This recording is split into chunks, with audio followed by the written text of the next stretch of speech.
Le cœur d'argent, Ryan Kensington, milliardaire impitoyable, possédait tout, sauf une famille. Un soir, une rencontre fortuite avec une fillette vendant des bonbons changea tout. En voyant le collier qu'elle portait, un passé douloureux refit surface et une vérité choquante fut révélée. Le destin lui offrait-il une seconde chance? Avant de plonger dans l'histoire, dites-moi d'où vous nous regardez aujourd'hui en commentaire. Les lumières du soir de Manhattan scintillaient comme des étoiles lorsque Ryan Kensington sortit du ciel, l'un des restaurants les plus exclusifs de la ville.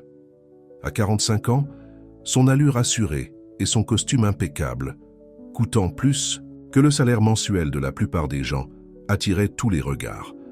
Son téléphone bourdonnait sans cesse de messages d'associés et de femmes désireuses de sa compagnie, mais ce soir-là, pour une raison inconnue, il le mit en silencieux. « Monsieur Kensington, votre voiture est prête », dit le voiturier, lui ouvrant la portière de sa Bentley noire et élégante. Ryan hocha la tête et glissa un billet de $100 au jeune homme, sans même le regarder. L'argent ne signifiait plus rien pour lui de nos jours.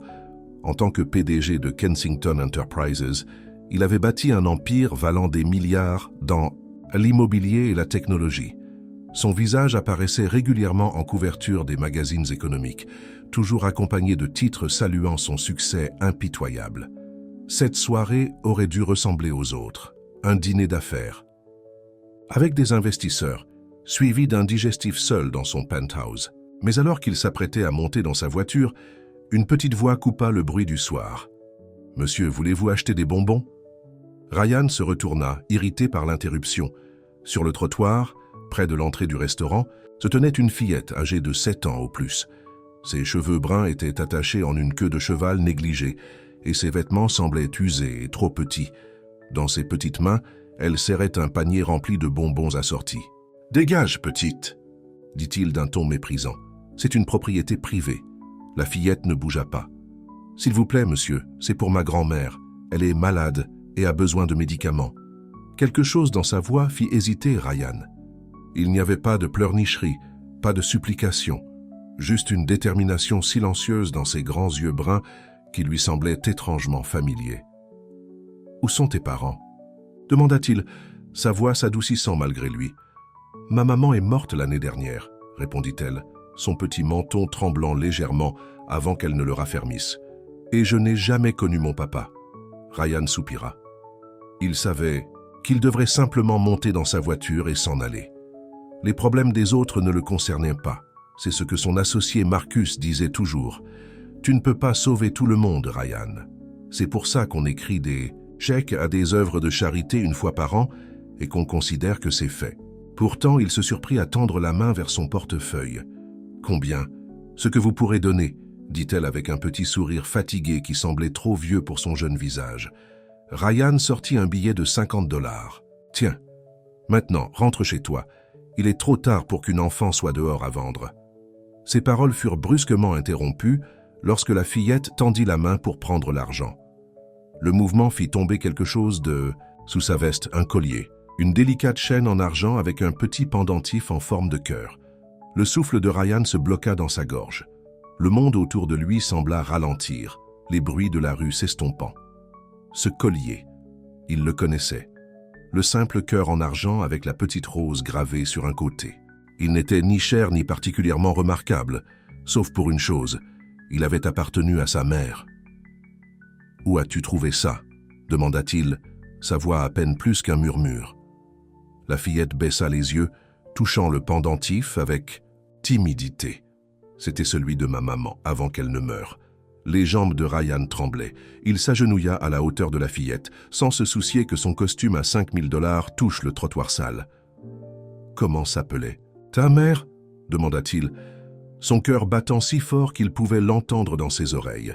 La fillette hésita, ayant clairement appris à ne pas donner d'informations personnelles à des étrangers. Mais quelque chose dans l'expression de Ryan dut la rassurer. « Helena », dit-elle. « Helena Kensington. » Le monde bascula sous les pieds de Ryan. Helena Kensington, sa sœur. La sœur à qui il n'avait pas parlé depuis 15 ans, pas depuis les funérailles de leur mère, où il avait clairement fait comprendre que sa nouvelle vie ne laissait pas de place aux liens familiaux qui ne feraient que lui rappeler ses humbles débuts. « Et comment t'appelles-tu » demanda-t-il, la voix brisée. Lily, répondit-elle. Lily Kensington, ma grand-mère m'appelle Lily Fleur. Grand-mère. Elle devait parler de la sœur de sa mère, tante Martha, la femme qui l'avait aidé, lui et Helena, à grandir après que leur mère se fut épuisée à 3 emplois pour faire vivre la famille. Des larmes brûlèrent les yeux de Ryan, des larmes qu'il ne s'était pas permis de verser depuis des années. Pas depuis qu'il avait construit des murs autour de son cœur et s'était convaincu que seule la réussite comptait. Pas la famille, pas l'amour, juste l'empire qu'il avait créé pour prouver qu'il ne serait plus jamais pauvre ou impuissant.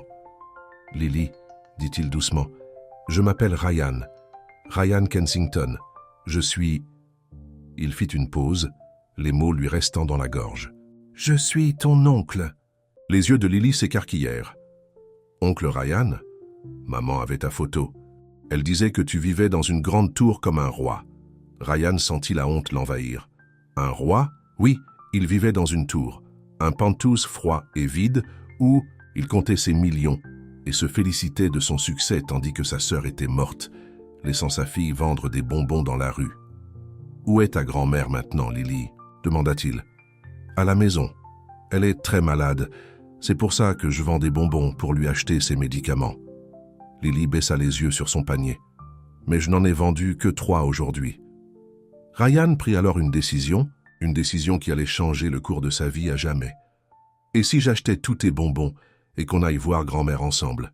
Le visage de Lily s'illumina. « Vraiment, tous ?»« Tous », confirma-t-il, sortant son portefeuille et lui donnant plusieurs billets de $100. « Et ensuite, on s'assurera que grand-mère reçoive tous les médicaments dont elle a besoin. » Alors qu'ils se dirigèrent vers sa voiture, Ryan ordonna à son chauffeur de les emmener à l'adresse fournie par Lily, un immeuble délabré dans le Bronx, à des mondes de son penthouse de Manhattan.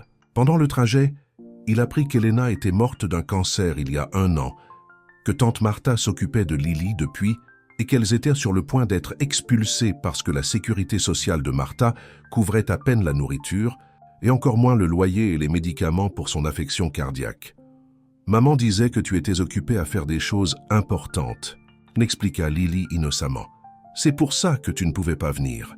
Chaque mot était comme un couteau dans le cœur de Ryan.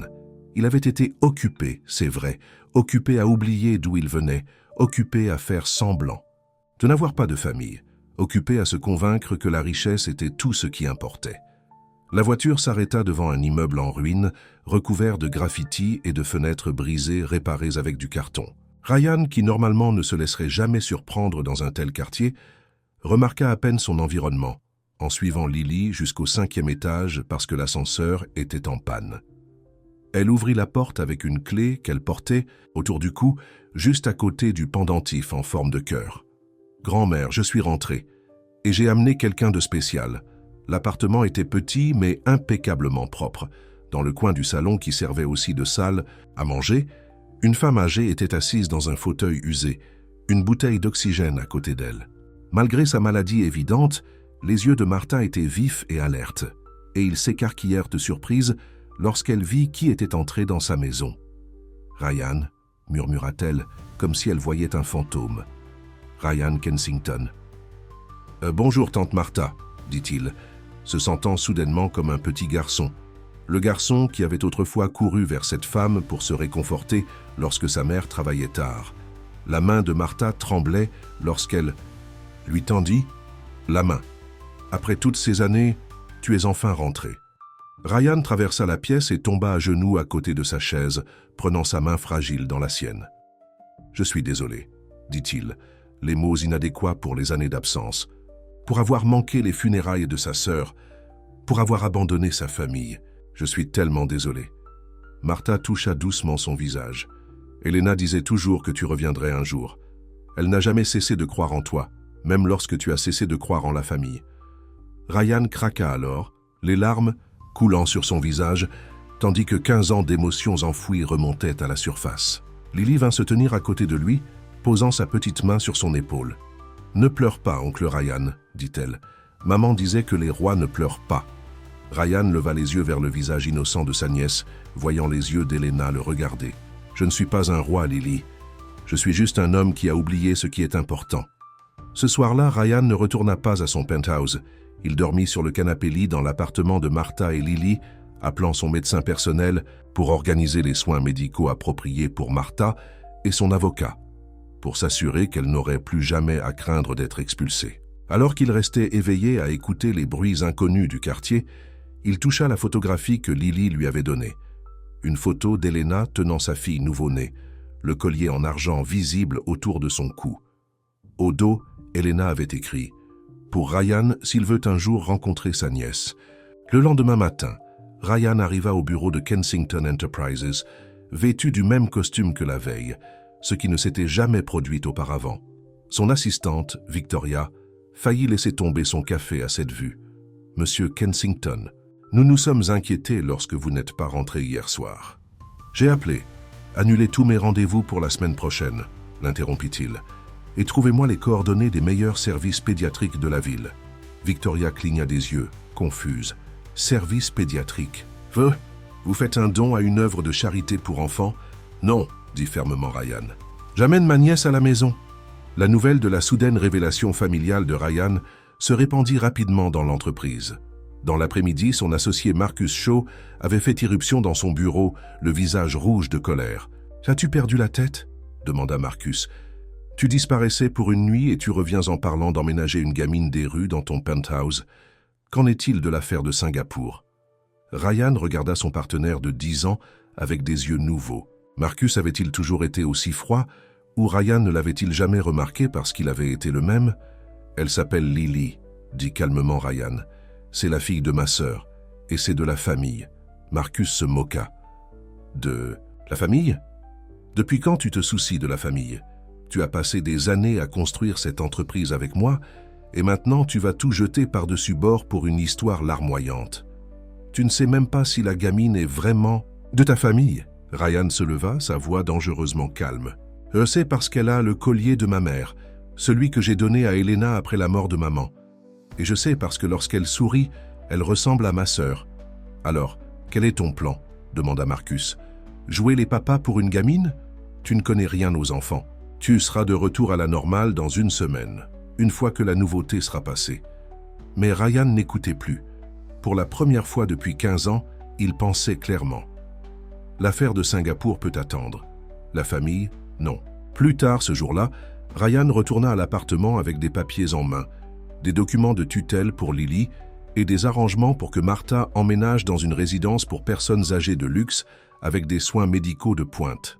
Il s'attendait à de la résistance, en particulier de la part de la fière Martha qui avait toujours refusé les dons, mais fut surpris par sa réaction. « Elena disait toujours que tu te souviendrais qui tu étais un jour, » dit Martha, les larmes aux yeux en examinant les papiers. « Tu allais garder ce collier pour rappeler à Lily qu'elle avait plus de famille que moi. Je ne mérite pas votre pardon, » admit Ryan. « Ni la foi d'Elena en moi. » Martha prit sa main. « La famille, ce n'est pas une question de mérite, Ryan. C'est une question d'appartenance. Elena l'a compris. Maintenant, tu dois aider Lily à le comprendre aussi. » Lorsque Ryan expliqua à Lily qu'elle allait venir vivre avec lui, sa réaction ne fut pas celle à laquelle il s'attendait non plus. « Mais qui va s'occuper de grand-mère » demanda-t-elle, son petit visage sérieux, avec une responsabilité dépassant son âge. « Grand-mère, va dans un endroit spécial où les médecins prendront bien soin d'elle. » expliqua Ryan, s'agenouillant à sa hauteur. « Et on lui rendra visite tous les jours si tu veux. » Lily réfléchit, puis demanda « Puis-je apporter les photos de ma maman ?»« Bien sûr, » dit Ryan, la gorge serrée par l'émotion. « On apportera tout ce qui est important pour toi. »« Et puis-je encore vendre des bonbons parfois ?» demanda-t-elle, le surprenant à nouveau. Ryan sourit malgré lui. « Pourquoi voudrais-tu continuer à vendre des bonbons ?»« Parce que parfois les gens ont l'air tristes, comme toi, » dit-elle simplement. « Et les bonbons les font sourire. » À cet instant, Ryan comprit qu'il ne sauvait pas Lily. Elle le sauvait lui. Le lendemain, alors que Ryan aidait Lily à faire ses bagages, son téléphone sonna sans cesse avec des appels de Marcus et d'autres cadres préoccupés par son soudain changement de priorité. Il les ignora tous. « C'est ton important travail. »« De roi ?» demanda Lily, pointant du doigt le téléphone qui bourdonnait. Ryan le mit en silencieux et le glissa dans sa poche. Rien n'est plus important que ça en ce moment. Alors qu'il s'apprêtait à quitter l'appartement, Lily se tenait dans l'embrasure de la porte, serrant un ours en peluche usé. et regardant autour d'elle comme pour mémoriser chaque détail. « Qu'est-ce qui ne va pas, Lily Fleur ?» demanda doucement Martha. « J'ai peur, » admit Lily. « Et si oncle Ryan décidait qu'il ne me voulait pas, comme papa ne me voulait pas ?» Ryan sentit comme s'il avait reçu un coup de poing dans l'estomac. Il s'agenouilla à côté de Lily et prit ses petites mains dans les siennes. « Lily, regarde-moi. Je ne vais nulle part. Tu es ma famille, la personne la plus importante de ma vie maintenant. Et je te le promets, je ne te quitterai jamais. Maman disait que les promesses sont éternelles, dit solennellement Lily. Elle avait raison, convenu Ryan, et c'est une promesse éternelle.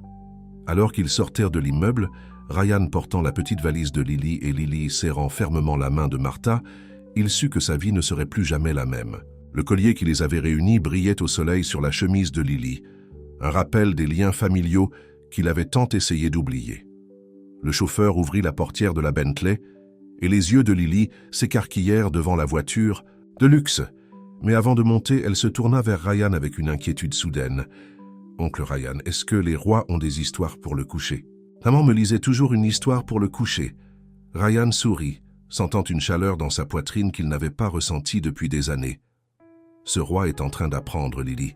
Mais je te promets que tu auras des histoires pour le coucher tous les soirs. » Alors que la voiture s'éloignait du trottoir, Ryan regarda le quartier où sa nièce avait lutté pour survivre tandis qu'il vivait dans le luxe. Il fit alors un vœu silencieux, non seulement à Lily, mais à la mémoire d'Elena, qu'il deviendrait l'homme que sa sœur avait toujours cru qu'il pouvait être. Le collier avait tout changé, et Ryan Kensington, qui avait passé 15 ans à croire que la richesse était tout ce qui importait, rentrait enfin chez lui, là où la vie était vraiment riche, la famille. Les portes de l'ascenseur s'ouvrirent, directement sur le penthouse de Ryan, révélant un espace qui ressemblait plus à un musée qu'à une maison. Des fenêtres du sol au plafond offraient une vue imprenable sur Central Park, tandis que des œuvres d'art moderne, valant des millions, ornaient les murs. Tout était impeccable, avec des lignes nettes et des surfaces froides, du verre, du métal et du marbre partout. « C'est là que tu habites ?» demanda Lily, serrant plus fort son ours en peluche usé, alors qu'elle marchait hésitamment sur le parquet brillant. « Oui, » répondit Ryan, voyant soudainement sa maison à travers les yeux d'une enfant. Il n'y avait pas de photo de famille, pas de plaid confortable sur les meubles, pas un seul objet déplacé. C'était la parfaite vitrine de la richesse, mais il manquait toute chaleur. « C'est très grand », dit poliment Lily, bien que son expression suggérait qu'elle le trouvait intimidant plutôt qu'impressionnant. Ryan posa sa petite valise. « Laisse-moi te montrer ta chambre. Le designer peut changer tout ce qui ne te plaît pas. » Alors qu'ils marchèrent dans le couloir, le cliquetis des talons sur le parquet annonça l'arrivée de Sophia Winters, la petite amie de Ryan depuis 8 mois. À 35 ans, c'était une femme frappante, aux cheveux blonds parfaits, et à la beauté issue des meilleurs chirurgiens esthétiques que l'argent puisse acheter. « Ryan, chérie, te voilà. Je t'appelle ?» Sophia s'arrêta net lorsqu'elle remarqua Lily. Ses sourcils parfaitement sculptés se haussèrent de surprise. « Je ne savais pas que nous avions un visiteur. Sophia, voici Lily, ma nièce, » dit Ryan, posant une main protectrice sur l'épaule de Lily. « Lily, voici mademoiselle Winters. » Le sourire de Sophia resta figé, mais ses yeux devinrent froids. « Ta nièce, je ne savais pas que tu avais de la famille. C'est une découverte récente, » dit simplement Ryan. « Lily va vivre avec moi à partir de maintenant. » Le sourire de Sophia vacilla. « Vivre avec toi? Ici? Mais qu'en est-il de notre voyage à Monaco la semaine prochaine? Le prince nous attend. » Avant que Ryan ne puisse que répondre, Lily fit un pas en avant et tendit sa petite main à Sophia. « Enchantée de vous rencontrer, mademoiselle Winters. Votre robe est très jolie. » Sophia baissa les yeux sur la main de l'enfant, avec ses ongles rongés et ses petites callosités dues à l'aide apportée à sa grand-mère pour les tâches ménagères, et la toucha à peine avant de retirer la sienne. « Oui, eh bien, Ryan, pouvons-nous parler en privé ?» Ryan secoua la tête. « Plus tard, Sophia, j'ai besoin d'installer Lily d'abord. » Il conduisit Lily dans la chambre d'amis qui, comme le reste du penthouse, était conçue pour impressionner plutôt que pour réconforter. Le lit king-size semblait énorme par rapport à la petite silhouette de Lily, et l'art moderne sur les murs semblait froid et peu accueillant. « Ce sera ta chambre pour l'instant, » dit Ryan. « Mais on peut la redécorer comme tu veux. » Lily hocha la tête poliment, mais ses yeux se baladaient nerveusement dans l'espace inconnu. Elle plaça son ours en peluche soigneusement sur le lit et ouvrit sa petite valise. En sortant, une photo encadrée d'Elena. « Puis-je mettre la photo de maman ici ?» demanda-t-elle, indiquant la table de chevet élégante. « Bien sûr, » dit Ryan, la gorge se serrant à la vue du visage souriant de sa sœur. « Tu peux mettre tes affaires ? Où tu veux, c'est ta maison maintenant. » Lily rangea ses quelques affaires, une poignée de livres pour enfants usés, des vêtements et une petite collection de crayons de couleur et de papier. Enfin, elle sortit le collier en argent, qu'elle avait retiré avant le trajet en voiture. « Maman a dit que je devais le garder en sécurité, » expliqua-t-elle, le tenant avec révérence. « C'est très spécial. » Ryan hocha la tête, incapable de parler en regardant Lily placer le collier à côté de la photo de sa mère. « Oncle, Ryan ?» dit-elle hésitamment. « Est-ce que la maison d'un roi a des biscuits ? Grand-mère et moi avions toujours du lait et des biscuits avant le coucher. » Ryan sourit, reconnaissant pour la simple demande. « Je suis sûr qu'on peut en trouver. Allons voir dans la cuisine. » Dans la cuisine, ils découvrirent que le réfrigérateur de Ryan ne contenait que du champagne coûteux, de l'eau minérale et des repas préparés par son chef personnel. Les placards contenaient des grains de café gourmets et des thés importés, mais rien que n'apprécierait un enfant. « Je suppose qu'il faut aller faire les courses, » dit Ryan, réalisant à quel point sa vie était mal équipée pour un enfant. « Quel genre de biscuits aimes-tu ? Des pépites de chocolat. » Répondit Lily, s'éclairant à l'idée de faire les courses avec son oncle. Grand-mère et moi en faisions ensemble. Le téléphone de Ryan sonna à nouveau, un autre appel de Marcus. Il le mit en silencieux et se tourna vers Lily avec un sourire. « Alors c'est ce qu'on va faire. On va faire des biscuits ensemble. » Alors qu'ils s'apprêtaient à partir, Sophia les intercepta dans le salon. « Ryan, on doit parler. Maintenant. » Sa voix était douce, mais ses yeux étaient durs. « Pas maintenant, Sophia, » dit fermement Ryan. « Lily et moi allons faire les courses. » « Faire les courses ? Depuis quand tu fais les courses ?» Sophia rit incrédule. « Tu as du personnel pour ça. » La mâchoire de Ryan se serra. « Les choses changent. Je t'appellerai plus tard. » Sophia fit un pas de plus près, baissant la voix. « Tu ne peux pas simplement amener un enfant dans ta vie et t'attendre à ce que tout tourne autour d'elle. Qu'en est-il de nous ? Qu'en est-il de tes responsabilités ? Marcus dit que tu as ignoré l'affaire de Singapour. Lily est ma responsabilité, dit calmement mais fermement Ryan. C'est de la famille, Sophia. Et en ce moment, elle a plus besoin de moi que Singapour. » Les yeux de Sophia se rétrécirent. Est-ce une sorte de crise de la quarantaine ? Parce que si tu veux un projet caritatif, il y a de meilleures façons d'aider les enfants défavorisés que de bouleverser toute ta vie. Ryan sentit une vague de colère. Mais avant qu'il ne puisse répondre, il sentit une petite main se glisser dans la sienne. Lily leva les yeux vers lui avec des yeux grands ouverts qui contenaient trop de compréhension pour une enfant de 7 ans. « On peut faire les courses une autre fois, oncle Ryan, » dit-elle doucement. « Je ne veux pas causer de problème. » Ryan serra sa main de manière rassurante. « Tu ne causes aucun problème, Lily Fleur. Mademoiselle Winters et moi avons juste des priorités différentes en ce moment. » Il se tourna vers Sophia, son expression résolue. « Je t'appellerai demain. » Sans attendre sa réponse, il conduisit Lily à l'ascenseur, laissant Sophia les regarder partir avec incrédulité.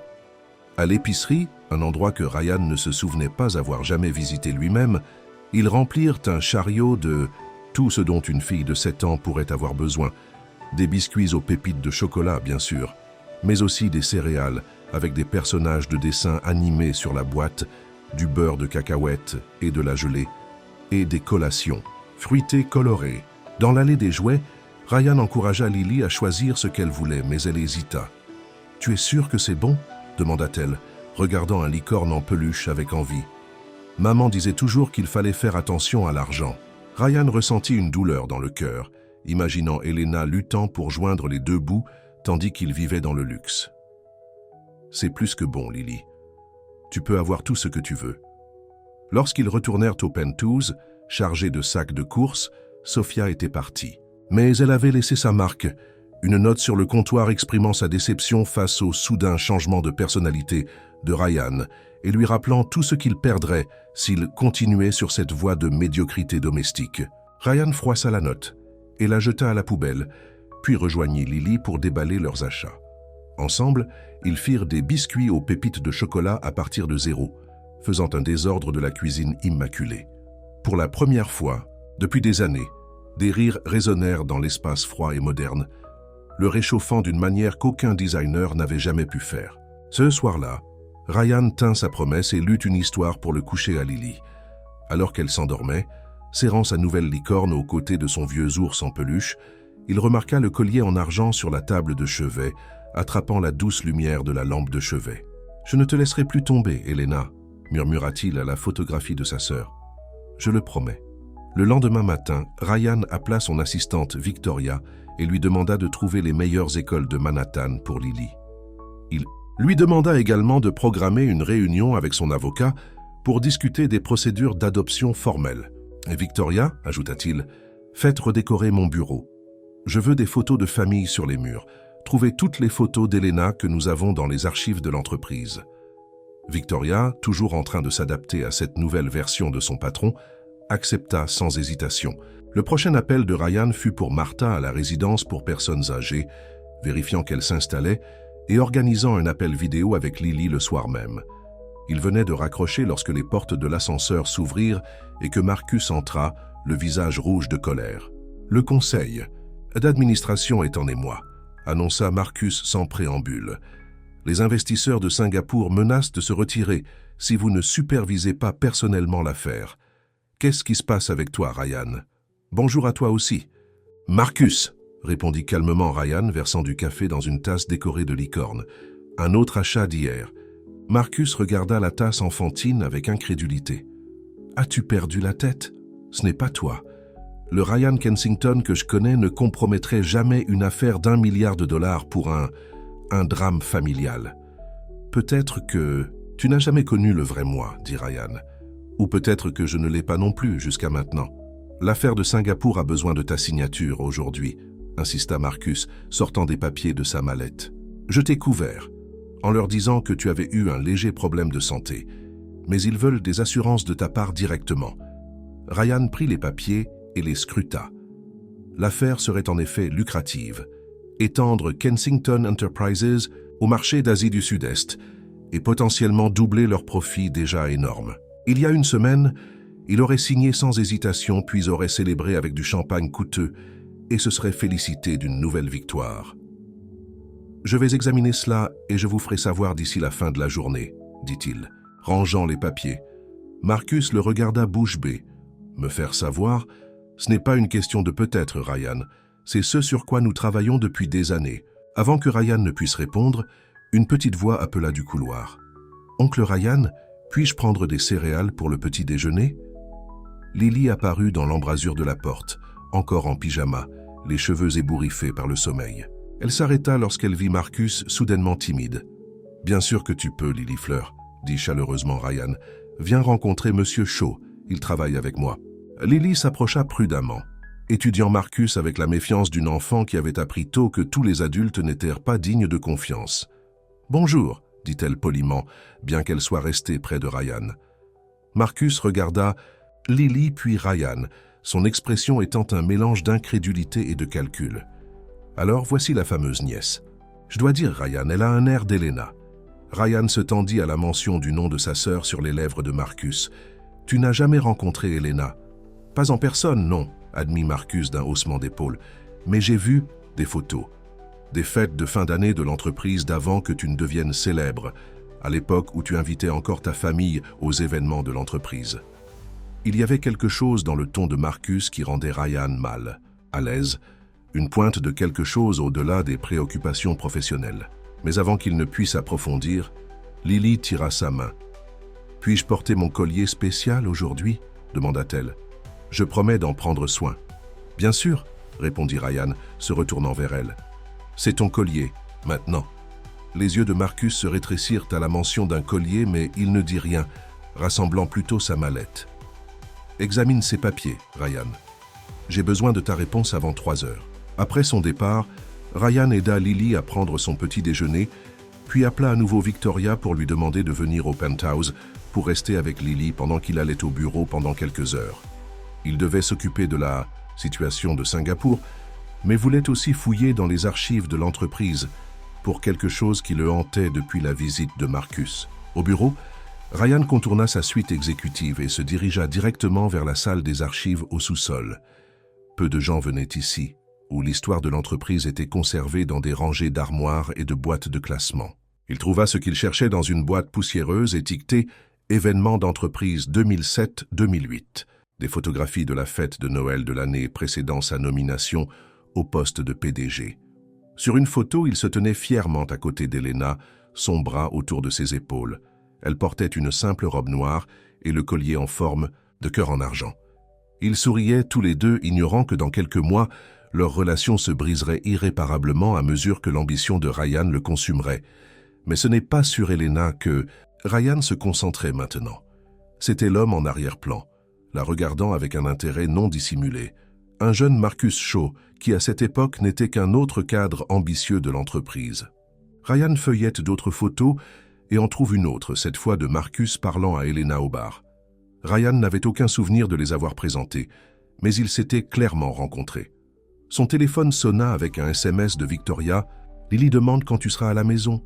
Elle veut te montrer ses dessins. » Ryan sourit, rangeant les photos dans la poche de sa veste.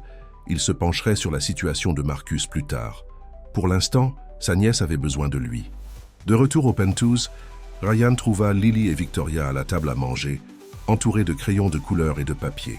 Lily avait créé des dizaines de dessins, principalement des licornes et des arcs-en-ciel, mais aussi un qui semblait représenter 3 personnes se tenant par la main.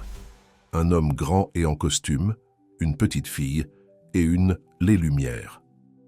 Du soir de Manhattan scintillait comme des étoiles lorsque Ryan Kensington sortit du ciel, l'un des restaurants les plus exclusifs de la ville. À 45 ans, son allure assurée et son costume impeccable, coûtant plus que le salaire mensuel de la plupart des gens, attiraient tous les regards. Son téléphone vibrait sans cesse de messages d'associés et de femmes désireuses de sa compagnie. Mais ce soir-là, pour une raison inconnue, il le mit en silencieux. « Monsieur Kensington, votre voiture est prête, » dit le voiturier, lui, ouvrant la portière de sa Bentley noire et élégante. Ryan hocha la tête et glissa un billet de $100 au jeune homme, sans même le regarder. L'argent ne signifiait plus rien pour lui de nos jours. En tant que PDG de Kensington Enterprises, il avait bâti un empire valant des milliards dans l'immobilier et la technologie. Son visage apparaissait régulièrement en couverture des magazines économiques, toujours accompagné de titres saluant son succès impitoyable. Cette soirée aurait dû ressembler aux autres, un dîner d'affaires avec des investisseurs suivi d'un digestif seul dans son penthouse. Mais alors qu'il s'apprêtait à monter dans sa voiture, une petite voix coupa le bruit du soir. « Monsieur, voulez-vous acheter des bonbons ?» Ryan se retourna irrité par l'interruption. Sur le trottoir, près de l'entrée du restaurant, se tenait une fillette, âgée de 7 ans au plus. Ses cheveux bruns étaient attachés en une queue de cheval négligée et ses vêtements semblaient usés et trop petits. Dans ses petites mains, elle serrait un panier rempli de bonbons assortis. « Dégage, petite !» dit-il d'un ton méprisant. « C'est une propriété privée. » La fillette ne bougea pas. « S'il vous plaît, monsieur, c'est pour ma grand-mère. Elle est malade et a besoin de médicaments. » Quelque chose dans sa voix fit hésiter Ryan. Il n'y avait pas de pleurnicherie, pas de supplication, juste une détermination silencieuse dans ses grands yeux bruns qui lui semblaient étrangement familiers. « Où sont tes parents ?» demanda-t-il, sa voix s'adoucissant malgré lui. « Ma maman est morte l'année dernière, » répondit-elle, son petit menton tremblant légèrement avant qu'elle ne le raffermisse. « Et je n'ai jamais connu mon papa. » Ryan soupira. Il savait qu'il devrait simplement monter dans sa voiture et s'en aller. Les problèmes des autres ne le concernaient pas. C'est ce que son associé Marcus disait toujours. « Tu ne peux pas sauver tout le monde, Ryan. C'est pour ça. » Qu'on écrit des chèques à des œuvres de charité une fois par an et qu'on considère que c'est fait. Pourtant, il se surprit à tendre la main vers son portefeuille. « Combien ? Ce que vous pourrez donner ?» dit-elle avec un petit sourire fatigué qui semblait trop vieux pour son jeune visage. Ryan sortit un billet de $50. « Tiens, maintenant rentre chez toi. Il est trop tard pour qu'une enfant soit dehors à vendre. » Ses paroles furent brusquement interrompues lorsque la fillette tendit la main pour prendre l'argent. Le mouvement fit tomber quelque chose dessous sa veste, un collier, une délicate chaîne en argent avec un petit pendentif en forme de cœur. Le souffle de Ryan se bloqua dans sa gorge. Le monde autour de lui sembla ralentir. les bruits de la rue s'estompant. Ce collier, il le connaissait, le simple cœur en argent avec la petite rose gravée sur un côté. Il n'était ni cher ni particulièrement remarquable, sauf pour une chose, il avait appartenu à sa mère. « Où as-tu trouvé ça ?» demanda-t-il, sa voix à peine plus qu'un murmure. La fillette baissa les yeux, touchant le pendentif avec timidité. « C'était celui de ma maman, avant qu'elle ne meure. » Les jambes de Ryan tremblaient. Il s'agenouilla à la hauteur de la fillette, sans se soucier que son costume à 5 000 $ touche le trottoir sale. « Comment s'appelait ta mère ?» demanda-t-il, son cœur battant si fort qu'il pouvait l'entendre dans ses oreilles. La fillette hésita, ayant clairement appris à ne pas donner d'informations personnelles à des étrangers. Mais quelque chose dans l'expression de Ryan dut la rassurer. « Helena, dit-elle, Helena Kensington. » Le monde bascula sous les pieds de Ryan. Helena Kensington, sa sœur, la sœur à qui il n'avait pas parlé depuis 15 ans, pas depuis les funérailles de leur mère, où il avait clairement fait comprendre que sa nouvelle vie ne laissait pas de place aux liens familiaux qui ne feraient que lui rappeler ses humbles débuts. « Et comment t'appelles-tu » demanda-t-il, la voix brisée. « Lily, répondit-elle. « Lily Kensington. Ma grand-mère m'appelle Lily Fleur. » Grand-mère, elle devait parler de la sœur de sa mère, tante Martha, la femme qui l'avait aidé, lui et Helena, à grandir, après que leur mère se fût épuisée à 3 emplois pour faire vivre la famille. Des larmes brûlaient les yeux de Ryan, des larmes qu'il ne s'était pas permis de verser depuis des années. Pas depuis qu'il avait construit des murs autour de son cœur et s'était convaincu que seule la réussite comptait. Pas, c'est la famille, pas l'amour, juste l'empire qu'il avait créé pour prouver qu'il ne serait plus jamais pauvre ou impuissant. « Lily, dit-il doucement, je m'appelle Ryan, Ryan Kensington. Je suis... » Il fit une pause, les mots lui restant dans la gorge. « Je suis ton oncle. » Les yeux de Lily s'écarquillèrent. « Oncle Ryan ?» Maman avait ta photo, elle disait que tu vivais dans une grande tour comme un roi. Ryan sentit la honte l'envahir. Un roi? Oui, il vivait dans une tour, un penthouse froid et vide, où il comptait ses millions et se félicitait de son succès, tandis que sa sœur était morte, laissant sa fille vendre des bonbons dans la rue. « Où est ta grand-mère maintenant, Lily ?» demanda-t-il. « À la maison, elle est très malade. C'est pour ça que je vends des bonbons pour lui acheter ses médicaments. » Lily baissa les yeux sur son panier. « Mais je n'en ai vendu que 3 aujourd'hui. » Ryan prit alors une décision qui allait changer le cours de sa vie à jamais. « Et si j'achetais tous tes bonbons et qu'on aille voir grand-mère ensemble ?» Le visage de Lily s'illumina. « Vraiment, tous ?»« Tous, confirma-t-il, sortant son portefeuille et lui donnant plusieurs billets de 100 $. Et ensuite, on s'assurera que grand-mère reçoive tous les médicaments dont elle a besoin. » Alors qu'il se dirigeait vers sa voiture, Ryan ordonna à son chauffeur de les emmener à l'adresse fournie par Lily, un immeuble délabré dans le Bronx à des mondes de son penthouse de Manhattan.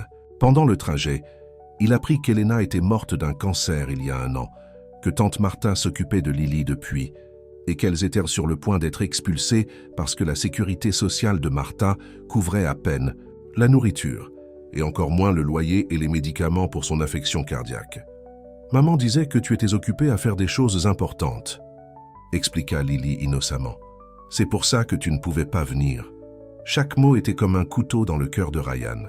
Il avait été occupé, c'est vrai, occupé à oublier d'où il venait, occupé à faire semblant. De n'avoir pas de famille, occupé à se convaincre que la richesse était tout ce qui importait. Pas la famille, pas l'amour, juste l'empire qu'il avait créé pour prouver qu'il ne serait plus jamais pauvre ou impuissant. La voiture s'arrêta devant un immeuble en ruine, recouvert de graffitis et de fenêtres brisées, réparées avec du carton. Ryan, qui normalement ne se laisserait jamais surprendre dans un tel quartier, remarqua à peine son environnement en suivant Lily jusqu'au 5e étage parce que l'ascenseur était en panne. Elle ouvrit la porte avec une clé qu'elle portait autour du cou juste à côté du pendentif en forme de cœur. « Grand-mère, je suis rentrée et j'ai amené quelqu'un de spécial. » L'appartement était petit mais impeccablement propre. Dans le coin du salon qui servait aussi de salle à manger, une femme âgée était assise dans un fauteuil usé, une bouteille d'oxygène à côté d'elle. Malgré sa maladie évidente, les yeux de Martha étaient vifs et alertes, et ils s'écarquillèrent de surprise lorsqu'elle vit qui était entré dans sa maison. Ryan murmura-t-elle, comme si elle voyait un fantôme. Ryan Kensington. Bonjour, tante Martha, dit-il, se sentant soudainement comme un petit garçon, le garçon qui avait autrefois couru vers cette femme pour se réconforter lorsque sa mère travaillait tard. La main de Martha tremblait lorsqu'elle lui tendit la main. Après toutes ces années, tu es enfin rentré. Ryan traversa la pièce et tomba à genoux à côté de sa chaise, prenant sa main fragile dans la sienne.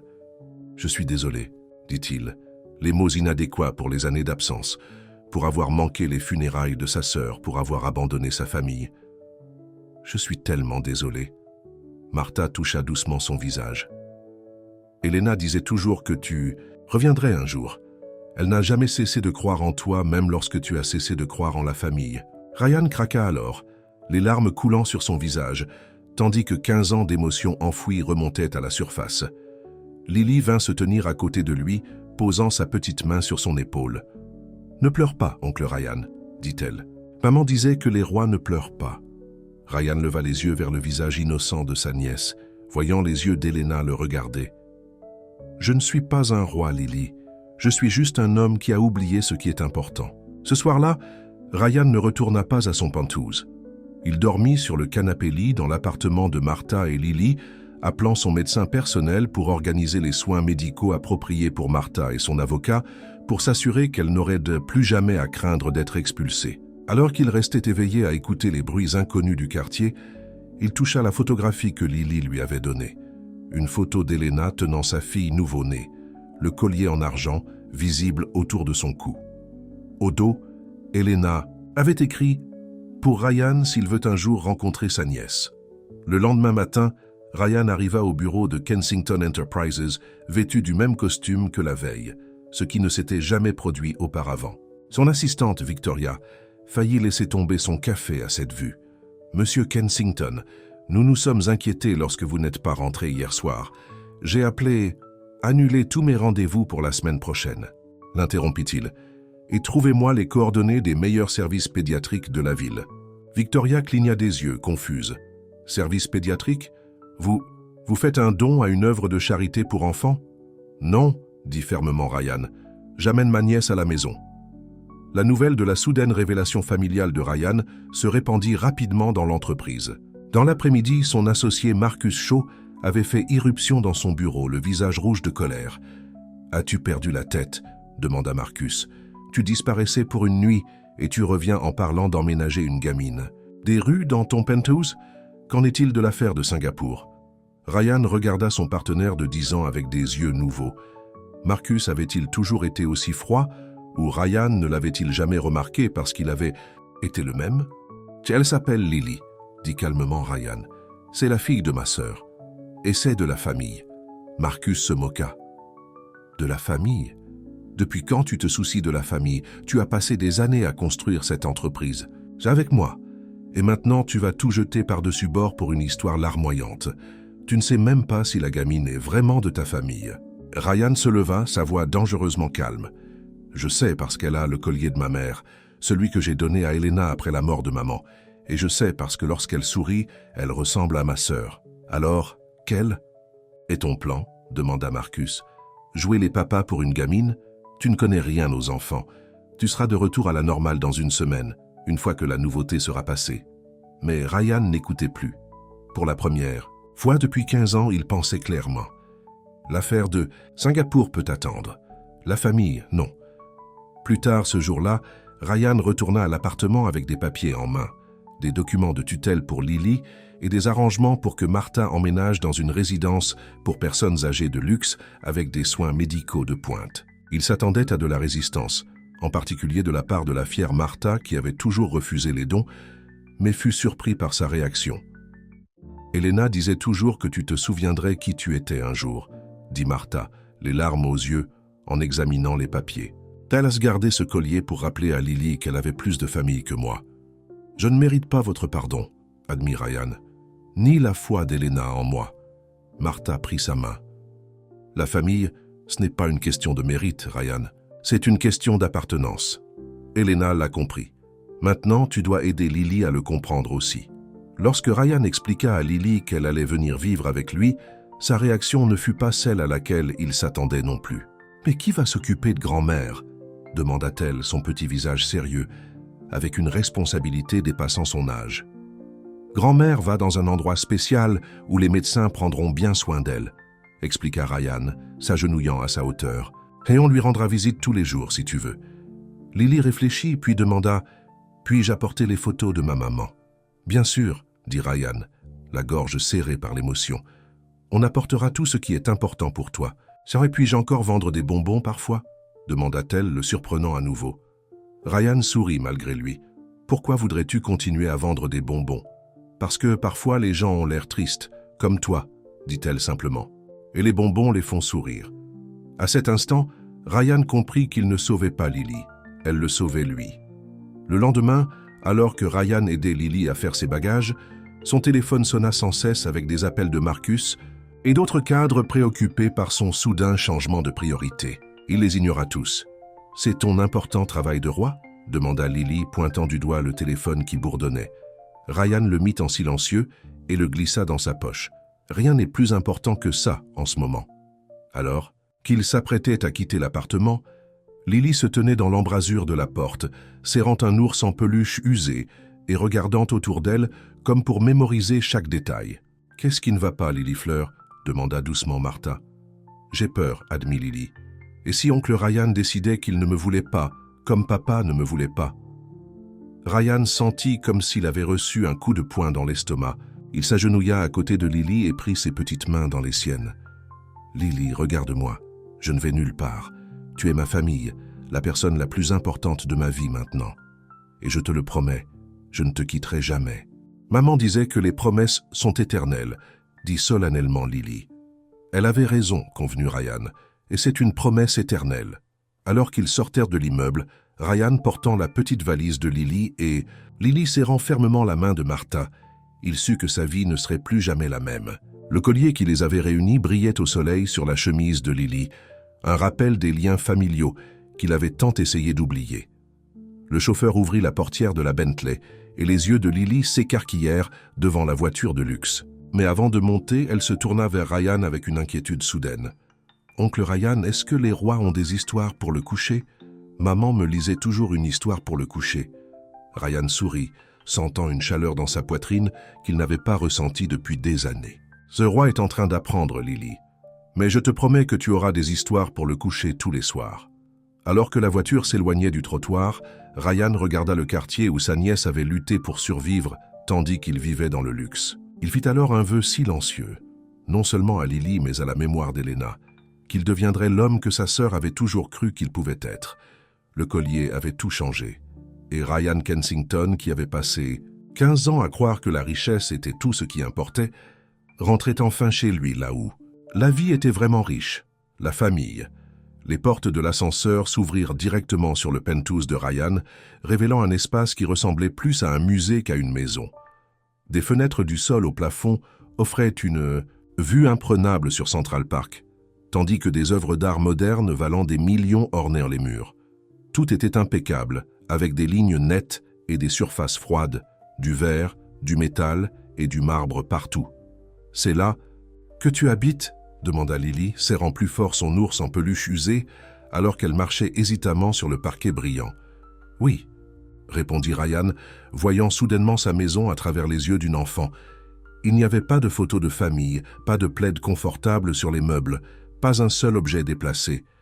C'était la parfaite vitrine de la richesse, mais il manquait toute chaleur. « C'est très grand, » dit poliment Lily, bien que son expression suggérait qu'elle le trouvait intimidant plutôt qu'impressionnant. Ryan posa sa petite valise. « Laisse-moi te montrer ta chambre. Le designer peut changer tout ce qui ne te plaît pas. » Alors qu'ils marchèrent dans le couloir, le cliquetis des talons sur le parquet annonça l'arrivée de Sophia Winters, la petite amie de Ryan depuis 8 mois. À 35 ans, c'était une femme frappante aux cheveux blonds parfaits et à la beauté issue des meilleurs chirurgiens esthétiques que l'argent puisse acheter. « Ryan, chérie, te voilà. Je t'appelle ?» Sophia s'arrêta net lorsqu'elle remarqua Lily. Ses sourcils parfaitement sculptés se haussèrent de surprise. « Je ne savais pas que nous avions un visiteur. »« Sophia, voici Lily, ma nièce, » dit Ryan, posant une main protectrice sur l'épaule de Lily. Lily, voici Mademoiselle Winters. Le sourire de Sophia resta figé, mais ses yeux devinrent froids. Ta nièce? Je ne savais pas que tu avais de la famille. C'est une découverte récente. J'attends, dit simplement Ryan. Lily va vivre avec moi à partir de maintenant. Le sourire de Sophia vacilla. Vivre avec toi? Ici? Mais qu'en est-il de notre voyage à Monaco la semaine prochaine? Le prince nous attend. Avant que Ryan ne puisse répondre, Lily fit un pas en avant et tendit sa petite main à Sophia. « Enchantée de vous rencontrer, mademoiselle Winters. Votre robe est très jolie. » Sophia baissa les yeux sur la main de l'enfant, avec ses ongles rongés et ses petites callosités dues à l'aide apportée à sa grand-mère pour les tâches ménagères, et la toucha à peine, avant de retirer la sienne. « Oui, eh bien. Ryan, pouvons-nous parler en privé ?» Ryan secoua la tête. « Plus tard, Sophia. J'ai besoin d'installer Lily d'abord. » Il conduisit Lily dans la chambre d'amis qui, comme le reste du penthouse, était conçue pour impressionner plutôt que pour réconforter. Le lit king-size semblait énorme par rapport à la petite silhouette de Lily et l'art moderne sur les murs semblait froid et peu accueillant. « Ce sera ta chambre pour l'instant, » dit Ryan. « Mais on peut la redécorer comme tu veux. » Lily hocha la tête poliment, mais ses yeux se baladaient nerveusement dans l'espace inconnu. Elle plaça son ours en peluche soigneusement sur le lit et ouvrit sa petite valise, sortant une photo encadrée d'Elena. « Puis-je mettre la photo de maman ici ?» demanda-t-elle, indiquant la table de chevet élégante. « Bien sûr, » dit Ryan, la gorge se serrant à la vue du visage souriant de sa sœur. « Tu peux mettre tes affaires où tu veux. C'est ta maison maintenant. » Lily rangea ses quelques affaires, une poignée de livres pour enfants usés, des vêtements et une petite collection de crayons de couleur et de papier. Enfin, elle sortit le collier en argent qu'elle avait retiré avant le trajet en voiture. Maman a dit que je devais le garder en sécurité, expliqua-t-elle, le tenant avec révérence. C'est très spécial. Ryan hocha la tête, incapable de parler en regardant Lily placer le collier à côté de la photo de sa mère. Oncle Ryan, dit-elle hésitamment, est-ce que la maison d'un roi a des biscuits? Grand-mère et moi avions toujours du lait et des biscuits avant le coucher. Ryan sourit, reconnaissant pour la simple demande. « Je suis sûr qu'on peut en trouver. » Allons voir dans la cuisine. Dans la cuisine, ils découvrirent que le réfrigérateur de Ryan ne contenait que du champagne coûteux, de l'eau minérale et des repas préparés par son chef personnel. Les placards contenaient des grains de café gourmet et des thés importés, mais rien que n'apprécierait un enfant. « Je suppose qu'il faut aller faire les courses, » dit Ryan, réalisant à quel point sa vie était mal équipée pour un enfant. « Quel genre de biscuits aimes-tu? Des pépites de chocolat ?» répondit Lily, s'éclairant à l'idée de faire les courses avec son oncle. Grand-mère et moi en faisions ensemble. Le téléphone de Ryan sonna à nouveau, un autre appel de Marcus. Il le mit en silencieux et se tourna vers Lily avec un sourire. « Alors c'est ce qu'on va faire des biscuits ensemble. » Alors qu'ils s'apprêtaient à partir, Sophia les intercepta dans le salon. « Ryan, on doit parler. Maintenant. » Sa voix était douce, mais ses yeux étaient durs. « Pas maintenant, Sophia, » dit fermement Ryan. « Lily et moi allons faire les courses. »« Faire les courses? Depuis quand tu fais les courses ?» Sophia rit incrédule. « Tu as du personnel pour ça ?» La mâchoire de Ryan se serra. « Les choses changent. Je t'appellerai plus tard. » Sophia fit un pas de plus près, baissant la voix. « Tu ne peux pas simplement amener un enfant dans ta vie et t'attendre à ce que tout tourne autour d'elle. Qu'en est-il de nous? Qu'en est-il de tes responsabilités? Marcus dit que tu as ignoré l'affaire de Singapour. Lily est ma responsabilité, dit calmement mais fermement Ryan. C'est de la famille, Sophia. Et en ce moment, elle a plus besoin de moi que Singapour. » Les yeux de Sophia se rétrécirent. Est-ce une sorte de crise de la quarantaine? Parce que si tu veux un projet caritatif, il y a de meilleures façons d'aider les enfants défavorisés que de bouleverser toute ta vie. Ryan sentit une vague de colère, mais avant qu'il ne puisse répondre, il sentit une petite main se glisser dans la sienne. Lily leva les yeux vers lui avec des yeux grands ouverts, qui contenaient trop de compréhension pour une enfant de 7 ans. « On peut faire les courses une autre fois, oncle Ryan, » dit-elle doucement. « Je ne veux pas causer de problème. » Ryan serra sa main de manière rassurante. « Tu ne causes aucun problème, Lily Fleur. Mademoiselle Winters et moi avons juste des priorités différentes en ce moment. » Il se tourna vers Sofia, son expression résolue. « Je t'appellerai demain. » Sans attendre sa réponse, il conduisit Lily à l'ascenseur, laissant Sofia les regarder partir avec incrédulité. À l'épicerie, un endroit que Ryan ne se souvenait pas avoir jamais visité lui-même, ils remplirent un chariot de tout ce dont une fille de 7 ans pourrait avoir besoin. Des biscuits aux pépites de chocolat, bien sûr, mais aussi des céréales avec des personnages de dessins animés sur la boîte, du beurre de cacahuètes et de la gelée, et des collations fruitées colorées. Dans l'allée des jouets, Ryan encouragea Lily à choisir ce qu'elle voulait, mais elle hésita. « Tu es sûre que c'est bon ?» demanda-t-elle, regardant une licorne en peluche avec envie. Maman disait toujours qu'il fallait faire attention à l'argent. Ryan ressentit une douleur dans le cœur, imaginant Elena luttant pour joindre les deux bouts tandis qu'il vivait dans le luxe. « C'est plus que bon, Lily. Tu peux avoir tout ce que tu veux. » Lorsqu'ils retournèrent au penthouse, chargés de sacs de course, Sofia était partie. Mais elle avait laissé sa marque, une note sur le comptoir exprimant sa déception face au soudain changement de personnalité de Ryan et lui rappelant tout ce qu'il perdrait s'il continuait sur cette voie de médiocrité domestique. Ryan froissa la note et la jeta à la poubelle, puis rejoignit Lily pour déballer leurs achats. Ensemble, ils firent des biscuits aux pépites de chocolat à partir de 0, faisant un désordre de la cuisine immaculée. Pour la première fois depuis des années, des rires résonnèrent dans l'espace froid et moderne, le réchauffant d'une manière qu'aucun designer n'avait jamais pu faire. Ce soir-là, Ryan tint sa promesse et lut une histoire pour le coucher à Lily.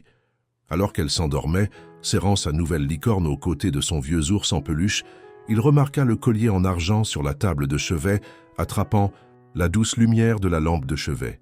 « Je ne te laisserai plus tomber, Elena », murmura-t-il à la photographie de sa sœur. « Je le promets. » Le lendemain matin, Ryan appela son assistante Victoria et lui demanda de trouver les meilleurs. École de Manhattan pour Lily. Il lui demanda également de programmer une réunion avec son avocat pour discuter des procédures d'adoption formelles. « Et Victoria, ajouta-t-il, faites redécorer mon bureau. Je veux des photos de famille sur les murs. Trouvez toutes les photos d'Elena que nous avons dans les archives de l'entreprise. » Victoria, toujours en train de s'adapter à cette nouvelle version de son patron, accepta sans hésitation. Le prochain appel de Ryan fut pour Martha à la résidence pour personnes âgées, vérifiant qu'elle s'installait et organisant un appel vidéo avec Lily le soir même. Il venait de raccrocher lorsque les portes de l'ascenseur s'ouvrirent et que Marcus entra, le visage rouge de colère. « Le conseil d'administration est en émoi », annonça Marcus sans préambule. « Les investisseurs de Singapour menacent de se retirer si vous ne supervisez pas personnellement l'affaire. Qu'est-ce qui se passe avec toi, Ryan ?»« Bonjour à toi aussi, Marcus », répondit calmement Ryan, versant du café dans une tasse décorée de licorne, un autre achat d'hier. Marcus regarda la tasse enfantine avec incrédulité. « As-tu perdu la tête? Ce n'est pas toi. Le Ryan Kensington que je connais ne compromettrait jamais une affaire d'1 milliard de dollars pour qu'un drame familial. Peut-être que tu n'as jamais connu le vrai moi, dit Ryan. Ou peut-être que je ne l'ai pas non plus, jusqu'à maintenant. L'affaire de Singapour a besoin de ta signature aujourd'hui, insista Marcus, sortant des papiers de sa mallette. Je t'ai couvert en leur disant que tu avais eu un léger problème de santé, mais ils veulent des assurances de ta part directement. Ryan prit les papiers et les scruta. L'affaire serait en effet lucrative. Étendre Kensington Enterprises au marché d'Asie du Sud-Est et potentiellement doubler leurs profits déjà énormes. Il y a une semaine, il aurait signé sans hésitation, puis aurait célébré avec du champagne coûteux et se serait félicité d'une nouvelle victoire. « Je vais examiner cela et je vous ferai savoir d'ici la fin de la journée, » dit-il, rangeant les papiers. Marcus le regarda bouche bée. « Me faire savoir. Ce n'est pas une question de peut-être, Ryan. C'est ce sur quoi nous travaillons depuis des années. » Avant que Ryan ne puisse répondre, une petite voix appela du couloir. « Oncle Ryan, puis-je prendre des céréales pour le petit déjeuner ?» Lily apparut dans l'embrasure de la porte, encore en pyjama, les cheveux ébouriffés par le sommeil. Elle s'arrêta lorsqu'elle vit Marcus soudainement timide. « Bien sûr que tu peux, Lily Fleur, » dit chaleureusement Ryan. « Viens rencontrer Monsieur Shaw, il travaille avec moi. » Lily s'approcha prudemment, étudiant Marcus avec la méfiance d'une enfant qui avait appris tôt que tous les adultes n'étaient pas dignes de confiance. « Bonjour, » dit-elle poliment, bien qu'elle soit restée près de Ryan. Marcus regarda Lily puis Ryan, son expression étant un mélange d'incrédulité et de calcul. Alors voici la fameuse nièce. Je dois dire, Ryan, elle a un air d'Elena. Ryan se tendit à la mention du nom de sa sœur sur les lèvres de Marcus. Tu n'as jamais rencontré Elena? Pas en personne, non, admit Marcus d'un haussement d'épaule. Mais j'ai vu des photos, des fêtes de fin d'année de l'entreprise d'avant que tu ne deviennes célèbre, à l'époque où tu invitais encore ta famille aux événements de l'entreprise. Il y avait quelque chose dans le ton de Marcus qui rendait Ryan mal à l'aise, une pointe de quelque chose au-delà des préoccupations professionnelles. Mais avant qu'il ne puisse approfondir, Lily tira sa main. « Puis-je porter mon collier spécial aujourd'hui » demanda-t-elle. « Je promets d'en prendre soin. »« Bien sûr » répondit Ryan, se retournant vers elle. « C'est ton collier maintenant. » Les yeux de Marcus se rétrécirent à la mention d'un collier, mais il ne dit rien, rassemblant plutôt sa mallette. « Examine ces papiers, Ryan. J'ai besoin de ta réponse avant 3 heures. » Après son départ, Ryan aida Lily à prendre son petit déjeuner, puis appela à nouveau Victoria pour lui demander de venir au Penthouse pour rester avec Lily pendant qu'il allait au bureau pendant quelques heures. Il devait s'occuper de la situation de Singapour, mais voulait aussi fouiller dans les archives de l'entreprise pour quelque chose qui le hantait depuis la visite de Marcus. Au bureau, Ryan contourna sa suite exécutive et se dirigea directement vers la salle des archives au sous-sol. Peu de gens venaient ici, où l'histoire de l'entreprise était conservée dans des rangées d'armoires et de boîtes de classement. Il trouva ce qu'il cherchait dans une boîte poussiéreuse étiquetée « Événements d'entreprise 2007-2008 », des photographies de la fête de Noël de l'année précédant sa nomination au poste de PDG. Sur une photo, il se tenait fièrement à côté d'Elena, son bras autour de ses épaules. Elle portait une simple robe noire et le collier en forme de cœur en argent. Ils souriaient tous les deux, ignorant que dans quelques mois leur relation se briserait irréparablement à mesure que l'ambition de Ryan le consumerait. Mais ce n'est pas sur Elena que Ryan se concentrait maintenant. C'était l'homme, en arrière-plan, la regardant avec un intérêt non dissimulé, un jeune Marcus Shaw, qui à cette époque n'était qu'un autre cadre ambitieux de l'entreprise. Ryan feuillette d'autres photos et en trouve une autre, cette fois de Marcus parlant à Elena au bar. Ryan n'avait aucun souvenir de les avoir présentés, mais ils s'étaient clairement rencontrés. Son téléphone sonna avec un SMS de Victoria. « Lily demande quand tu seras à la maison. Elle veut te montrer ses dessins. » Ryan sourit, rangeant les photos dans la poche de sa veste. Il se pencherait sur la situation de Marcus plus tard. Pour l'instant, sa nièce avait besoin de lui. De retour au penthouse, Ryan trouva Lily et Victoria à la table à manger, entourés de crayons de couleur et de papier. Lily avait créé des dizaines de dessins, principalement des licornes et des arcs-en-ciel, mais aussi un qui semblait représenter 3 personnes se tenant par la main. Un homme grand et en costume, une petite fille et une... « J'ai pris ma décision », dit-il lorsque Marcus répondit. « Je ne signe pas le contrat de Singapour tel qu'il est. S'ils veulent travailler avec Kensington Enterprises, ils devront accepter que je délègue la partie à l'étranger à vous. C'est un suicide professionnel, » avertit Marcus. Le conseil de Catherine Shaw arriva à l'heure dite, l'image, même de la mondain raffinée dans sa tenue de créatrice et son maquillage impeccable. À 40 ans, elle était toujours d'une beauté saisissante, avec une élégance froide qui correspondait à sa réputation de présidente du conseil d'administration de l'une des œuvres caritatives les plus influentes de New York. « Ryan », le salua-t-elle d'un sourire crispé qui n'atteignit pas ses yeux, « merci de me recevoir. » « Passons les politesses, Catherine, » répondit Ryan sans se soucier des conventions sociales. « Qu'est-ce que vous voulez à Lily ?» Catherine remua son café intact. « Direct comme toujours. Très bien. Marcus m'a tout raconté de son écart de conduite avec votre sœur et l'enfant qui en est résulté. »« Lily » corrigea fermement Ryan. « Elle s'appelle Lily. »« Oui, Lily » admit Catherine d'un léger signe de tête. « Je comprends que vous l'ayez recueillie et que vous prévoyez de l'adopter officiellement. » Les yeux de Ryan se rétrécirent. « Comment le savez-vous ? Les papiers ont juste été déposés hier. »« J'ai mes sources, » dit Catherine d'un ton dédaigneux. « Ce qui m'inquiète, c'est l'impact de cette situation sur la famille Shaw, plus précisément sur notre fils Christopher. » Ryan ne s'attendait pas à cet angle. « Christopher ? Qu'est-ce que Lily a à voir avec votre fils ? » « Tout, » répondit froidement Catherine. Christopher est l'héritier de Marcus, son seul enfant légitime. Le nom et la fortune de la famille Shaw sont destinés à lui passer. Mais maintenant, il y a Lily, la fille biologique de Marcus qui vit chez l'un des hommes les plus riches de New York. Ryan comprit. Vous craignez que Lily ne revendique une partie des biens de Marcus. Précisément, confirma Catherine. Et même si je doute que vous ayez besoin de l'argent de Marcus, la reconnaissance légale de la paternité pourrait compliquer l'héritage de Christopher. Je n'ai aucune intention de réclamer l'argent de Marcus pour Lily, la rassura Ryan. Je suis plus que capable de subvenir à ses besoins moi-même.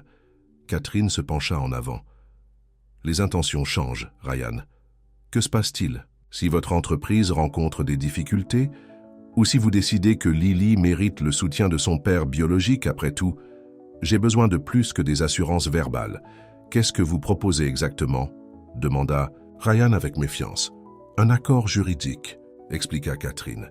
Un accord qui garantit que Lily ne pourra jamais réclamer quoi que ce soit de la succession de Marcus ou solliciter une quelconque forme de soutien de sa part. En échange, elle fit une pause, fouilla dans son sac à main et en sortit une enveloppe. Je suis prête à créer un fonds fiduciaire pour les études de Lily, $1 million à utiliser dès ses 18 ans.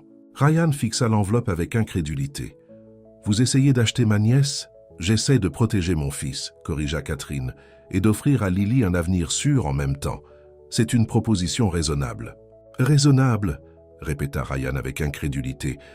Vous voulez que j'efface légalement la responsabilité de Marcus envers sa fille, une responsabilité qu'il a déjà éludée pendant 7 ans en échange d'argent? L'expression de Catherine se durcit. Ne faites pas l'innocent, Ryan. Nous savons tous les deux que vous avez également ignoré votre sœur et votre nièce pendant des années. La seule différence, c'est que vous avez eu un changement. De cœur opportun, tandis que Marcus est évincé de sa propre entreprise à cause de ses erreurs. Ryan ressentit une vague de culpabilité, mais la repoussa. La différence, c'est que je répare les choses. Marcus, lui, continue de fuir. Acceptez l'offre, Ryan, conseilla Catherine froidement. C'est mieux pour tout le monde, surtout pour Lily.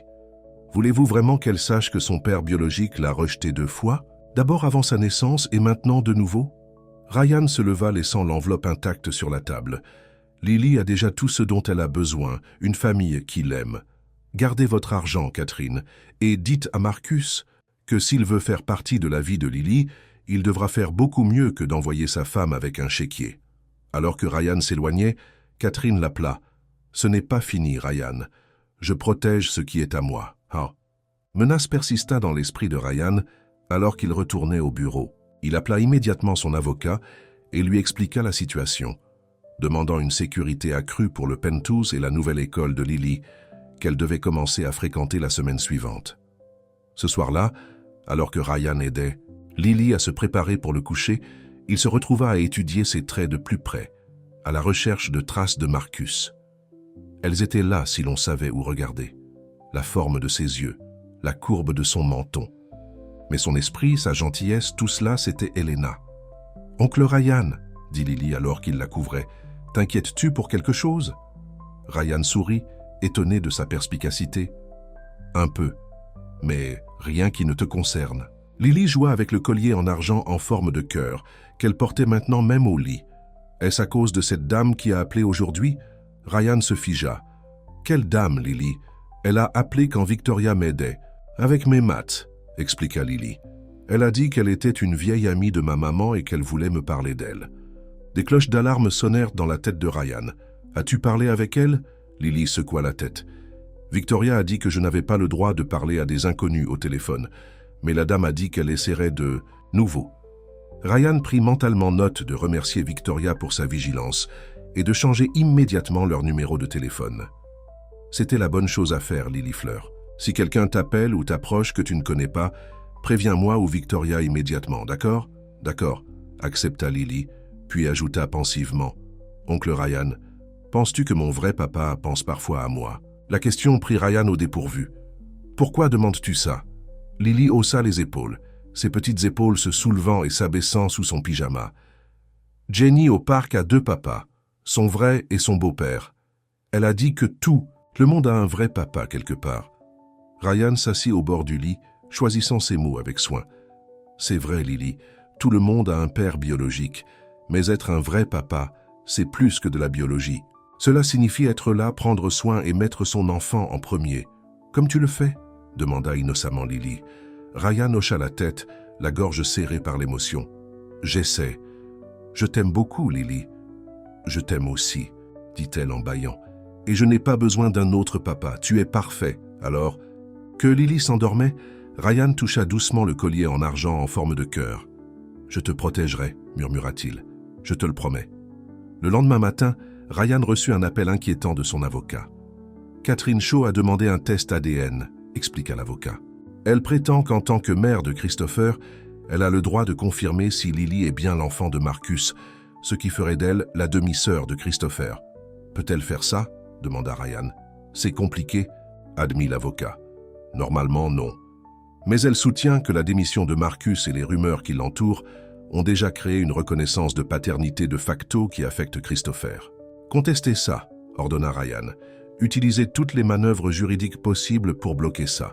Je le ferai, promit l'avocat. Mais Ryan, vous devriez vous préparer à la possibilité qu'un juge puisse accorder sa demande, surtout si elle convainc le tribunal qu'il est dans l'intérêt supérieur de Lily de connaître son père biologique. Après avoir raccroché, Ryan regarda l'horizon de Manhattan, l'esprit bouillonnant. Catherine agissait plus vite et plus agressivement qu'il ne l'avait anticipé. Si elle réussissait à imposer un test ADN, ce ne serait que le début. Ensuite viendraient les demandes de droit de visite, puis les demandes de garde partagée, toutes conçues pour contrôler le lien de Lily avec la famille Shaw, et par extension, tous les droits d'héritage. Son interphone sonna, et la voix de Victoria se fit entendre. « Monsieur Kensington, Martha est en ligne 1. Elle dit que c'est urgent. » Ryan décrocha immédiatement. « Martha, qu'est-ce qui ne va pas? » Quelqu'un est venu à la résidence pour personnes âgées pour poser des questions sur Lily, dit Martha, la voix tremblante de colère. Un enquêteur privé prétendant travailler pour les services de protection de l'enfance. Mais quand j'ai appelé les services de protection de l'enfance pour vérifier, ils n'avaient aucun dossier d'enquête. Le sang de Ryan glaça. Quelle sorte de questions? Sur Elena, sur les premières années de Lily, sur ma capacité à prendre soin d'elle avant que vous ne la preniez. Expliqua Martha. Je ne lui ai rien dit, mais une infirmière l'a peut-être fait. Elles ne savent pas toutes faire attention. J'enverrai immédiatement de la sécurité, rassura Ryan, et je demanderai à quelqu'un de savoir qui a engagé cet enquêteur, même si j'ai une assez bonne idée. Après avoir organisé la protection de Martha, Ryan convoqua une réunion d'urgence avec son équipe de sécurité à domicile et les administrateurs de l'école de Lily. Dans l'après-midi, il avait mis en place un protocole de sécurité complet. Personne ne pouvait récupérer Lily à l'école, sauf Ryan ou Victoria.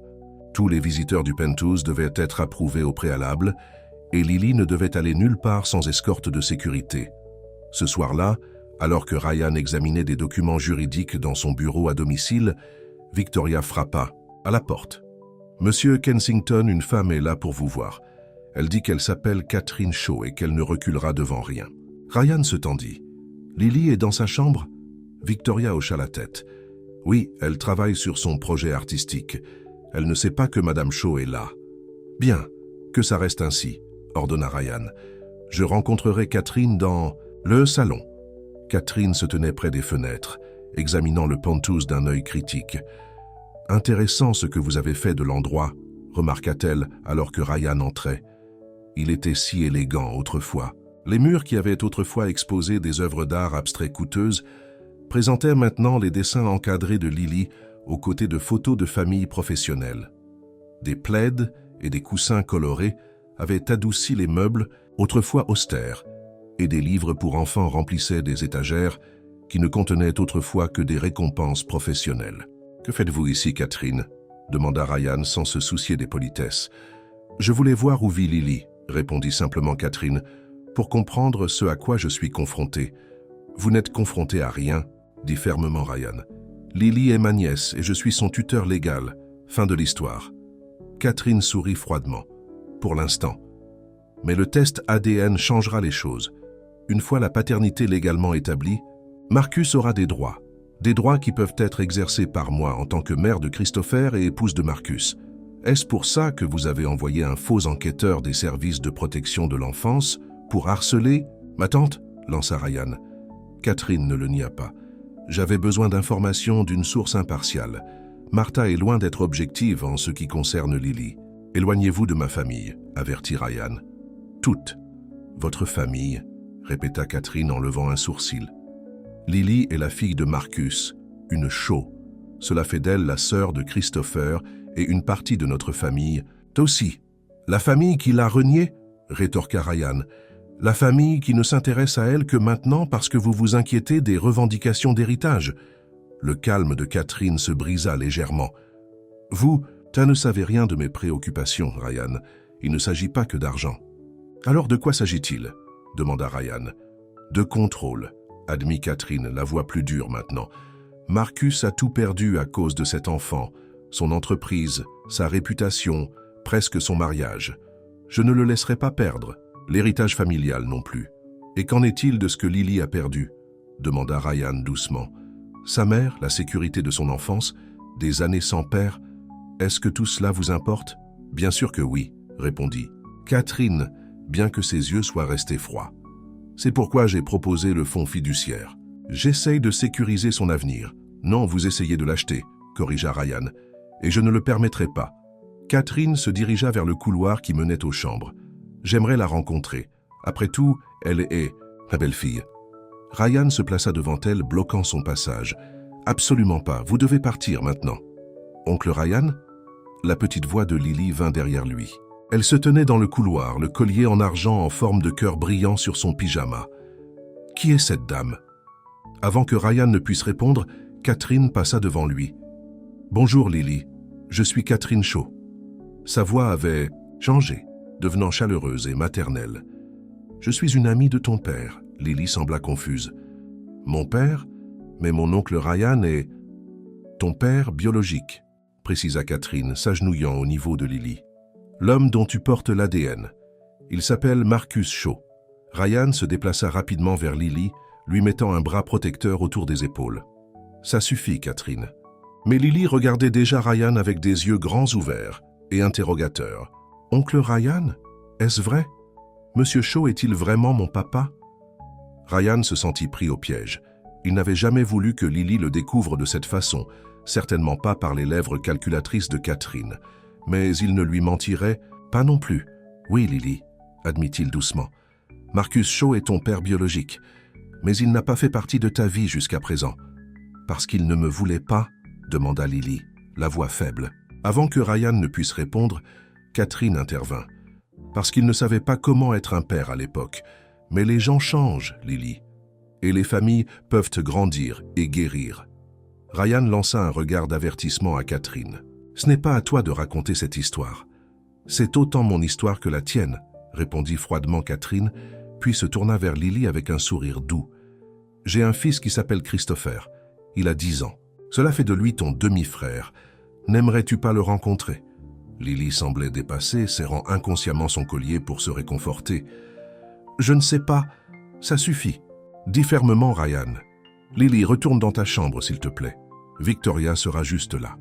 Lily hésita, déchirée entre la curiosité et la sécurité de la présence de Ryan. Mais elle lui faisait confiance aveuglément. Alors elle hocha la tête et se retira dans le couloir. Une fois qu'elle fut partie, Ryan se tourna vers Catherine, ne se donnant plus la peine de cacher sa colère. « Comment osez-vous entrer dans ma maison et tendre une embuscade à une enfant de 7 ans avec des informations pour lesquelles elle n'était pas prête? Elle mérite de connaître son véritable héritage, répliqua Catherine, et d'avoir une relation avec son frère. Sortez, dit Ryan, la voix dangereusement calme. Sortez avant que je ne fasse intervenir la sécurité. Catherine ramassa son sac à main imperturbable. L'audience pour le test ADN est prévue pour la semaine prochaine. Je vous suggère de préparer Lily à ce qui arrive. Parce que vous le vouliez ou non, Ryan, elle est aussi une Shaw. Et les Shaw revendiquent toujours ce qui leur appartient.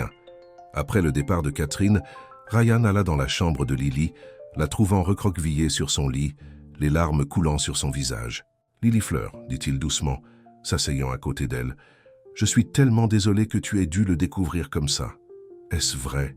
demanda-t-elle entre deux sanglots. « Monsieur Shaw est-il vraiment mon papa ?»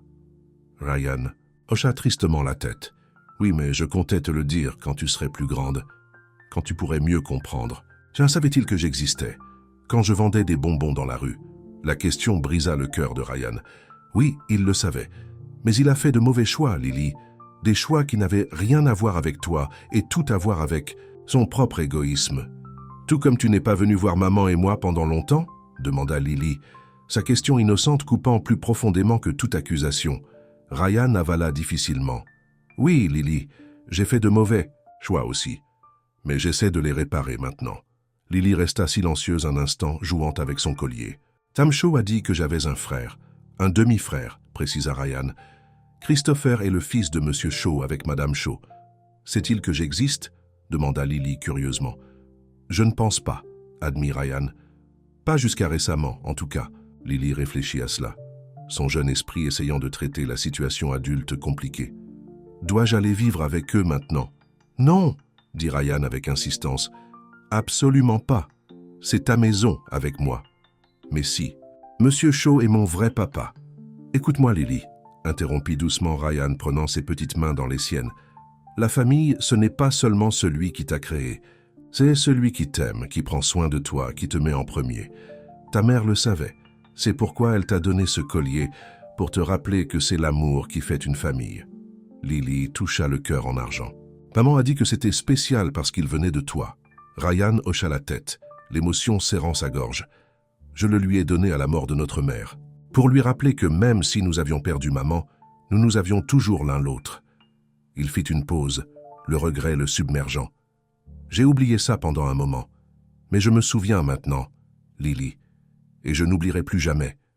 Lily se blottit contre lui, ses larmes s'apaisant. Je ne veux pas d'une autre famille. Je veux rester avec toi. Et tu resteras, promit Ryan. Quoi qu'il arrive avec le test ADN ou quoi que ce soit d'autre, tu es ma famille, Lily, pour toujours. Alors qu'il la tenait, jusqu'à ce qu'elle s'endorme, Ryan fit des projets dans son esprit. Les mouvements agressifs de Catherine exigeaient une réponse tout aussi forte. Le test ADN était peut-être inévitable maintenant, mais il s'assurerait qu'il ne donnerait aucun avantage au Shaw pour réclamer Lily. Le lendemain matin, Ryan convoqua une conférence de presse impromptue, quelque chose qu'il n'avait jamais fait auparavant. En tant que PDG de Kensington Enterprises, ses apparitions publiques étaient généralement des affaires soigneusement orchestrées, axées sur les réussites commerciales. Mais aujourd'hui, c'était différent. Aujourd'hui, il se tenait au pupitre avec Lily à ses côtés, son collier en argent en forme de cœur visible pour tous. « Merci à tous d'être venus si peu de temps après l'annonce », commença Ryan, faisant face directement aux caméras. « J'ai convoqué cette conférence de presse pour faire une annonce concernant ma famille, qui a fait l'objet de quelques spéculations récemment. Les journalistes se penchèrent avidement en avant. Des rumeurs sur la mystérieuse nièce de Ryan Kensington circulaient depuis des semaines. Certains d'entre vous savent peut-être que ma sœur Elena est décédée l'année dernière, laissant derrière elle sa fille, Lily. Ryan plaça une main douce sur l'épaule de Lily. Ce que vous ne savez peut-être pas, c'est que pendant de nombreuses années, j'ai négligé mes devoirs familiaux. J'étais tellement concentré sur la construction de Kensington Enterprises que j'ai perdu de vue ce qui compte vraiment. J'ai échoué à ma sœur quand elle avait le plus besoin de moi. Des murmures parcoururent la foule. Ce genre de révélation personnelle de la part du PDG, normalement si discret, était sans précédent. Lorsque j'ai découvert que Lily était ma nièce, tout a changé, continua Ryan. J'ai promis d'être la famille qu'elle mérite. Aujourd'hui, je fais cette promesse publique et permanente. J'ai déposé une demande pour adopter légalement Lily comme ma fille. Des flashs éclatèrent alors que les journalistes se disputaient pour capturer le moment. J'annonce également la création de la fondation Helena Kensington, qui apportera son soutien aux parents célibataires et à leurs enfants. Parce qu'aucun enfant ne devrait avoir à vendre des bonbons dans la rue pour acheter des médicaments à sa grand-mère malade, comme Lily l'a fait autrefois alors que je vivais dans le luxe, ignorant ses difficultés. Ryan fit une pause, son regard trouvant Catherine Shaw qui se tenait à l'arrière de la salle, le visage crispé de colère. « Il y a eu des questions sur le père biologique de Lily, » reconnut Ryan, « et une demande légale de test ADN a été déposée. Je tiens à déclarer publiquement que Lily et moi accueillons ce test, parce que la biologie ne définit pas la famille. L'amour le fait. » Il regarda Lily, qui lui sourit avec une confiance totale. « Des questions » Le premier journaliste intervint immédiatement. « Monsieur Kensington, les rumeurs selon lesquelles Marcus Shaw est le père biologique de Lily sont-elles vraies ?» Avant que Ryan ne puisse répondre, Lily s'avança vers le microphone. Bien que nerveuse, sa voix était claire et déterminée. « Mon oncle Ryan est mon papa maintenant. C'est tout ce qui compte. » La simplicité et la sincérité de sa déclaration firent taire la salle un instant, avant que les caméras ne reflashent à nouveau, capturant l'image du PDG puissant et de la petite fille avec le collier en argent en forme de cœur qui les avait réunis. Alors qu'ils quittaient la conférence de presse, Ryan aperçut Catherine se diriger vers eux, mais son équipe de sécurité l'intercepta en douceur, guidant Ryan et Lily vers leur voiture qui les attendait. « Ai-je bien fait ?» demanda Lily anxieusement alors qu'ils s'éloignaient. « Tu étais parfaite », la rassura Ryan. « Absolument parfaite. » Les jours suivants furent un tourbillon de réunions juridiques, de demandes de presse et de préparatifs pour le test ADN. Tout au long de cela, Ryan maintint un extérieur calme pour le bien de Lily, même s'il se préparait intérieurement à tous les résultats possibles. Le jour du test ADN arriva avec la stérilité clinique d'une procédure médicale. Lily fut courageuse lorsque le technicien lui préleva un échantillon de salive sur la joue, sa petite main serrant celle de Ryan. « Est-ce que ça fera mal ?» avait-elle demandé ce matin-là. « Pas du tout, promit Ryan. C'est comme se brosser les dents, mais plus doucement. » Marcus était là aussi, semblant mal à l'aise sous le regard attentif de Catherine. Il jeta à peine un coup d'œil à Lily, et quand il le fit, il n'y eut aucune reconnaissance ou affection paternelle, seulement de l'anxiété et peut-être une pointe de honte. Alors qu'ils attendaient la fin de la procédure, Catherine s'approcha de Ryan. « Ce coup de théâtre de conférence de presse ne changera rien. Si le test confirme la paternité, nous poursuivrons notre demande de garde. Vous êtes les bienvenus pour essayer, » répondit calmement Ryan. « Mais considérez ceci, Catherine. Voulez-vous vraiment une bataille de garde publique?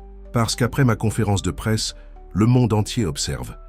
Et il verra exactement le genre de famille que vous et Marcus offrez à Lily par rapport à ce qu'elle a avec moi. » Le calme de Catherine vacilla légèrement. « L'opinion publique ne décide pas des affaires de droit familial. » Non, acquiesça Ryan. « Mais elle décide de la réputation des entreprises. Comment se porte la nouvelle entreprise de Marcus depuis que les rumeurs sur sa fille abandonnée ont fait surface? Combien d'investisseurs se sont retirés? C'était une attaque calculée, ciblant la véritable priorité de Catherine, la situation financière et sociale de la famille Shaw. Vous utiliseriez un enfant comme levier, accusa Catherine. Non, corrigea Ryan. Je protégerai ma fille des gens qui la voient comme une menace pour leur projet d'héritage. Il y a une différence. Avant que Catherine ne puisse répondre, le technicien annonça qu'ils avaient terminé.